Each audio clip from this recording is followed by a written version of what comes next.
অবিশ্বাস্যভাবে bat হাতে ঝড় তুলে 11 ওভারেই 168 রান করল ওয়েস্ট ইন্ডিজ। 235 বল হাতে রেখে 6 উইকেটের জয় পেয়েছে ক্যারিবিয়ানরা। তবে শেষ হাসি বাংলাদেশের। 2025 নারী ওয়ানডে বিশ্বকাপের মূল পর্বে কোয়ালিফাই করল নিগার সুলতানা জ্যোতির দল। প্রথম 3 ম্যাচ জয়ের পর ওয়েস্ট ইন্ডিজ ও পাকিস্তানের কাছে হেরে বিশ্বকাপের মূল পর্বে খেলা অনিশ্চিত হয়ে যায় বাংলাদেশের। যদিও ক্ষীণ সম্ভাবনা ছিল, থাইল্যান্ডের বিপক্ষে ওয়েস্ট ইন্ডিজ নির্দিষ্ট ওভারের মধ্যে জিততে না পারলে তাহলেই ভাগ্যদেবী বাংলাদেশের পক্ষ নিবে। আর শেষ পর্যন্ত সে সমীকরণে চড়েই দ্বিতীয়বারের মতো নারী বিশ্বকাপের মূল পর্বে জায়গা করে নিল বাংলাদেশের মেয়েরা।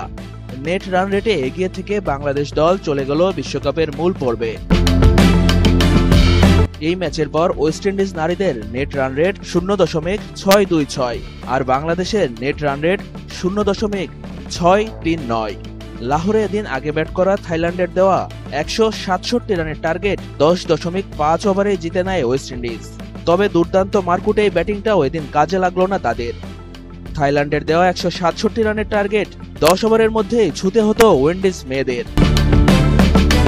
এর আগে বিশ্বকাপের টানা 3 ম্যাচ জিতে বিশ্বকাপের মূল পর্বের পথেই ছিল বাংলাদেশের মেয়েরা, কিন্তু ওয়েস্ট ইন্ডিজ ও পাকিস্তানের বিপক্ষে টানা 2 হারে সে পথ বন্ধুর হয়ে যায়।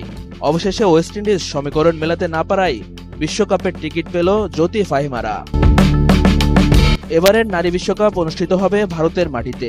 আগামী বছরের সেপ্টেম্বর-অক্টোবরে বিশ্বকাপের মূল আসরে লড়বে ভারত, অস্ট্রেলিয়া, ইংল্যান্ড, নিউজিল্যান্ড, দক্ষিণ আফ্রিকা, শ্রীলঙ্কা, পাকিস্তান ও বাংলাদেশ।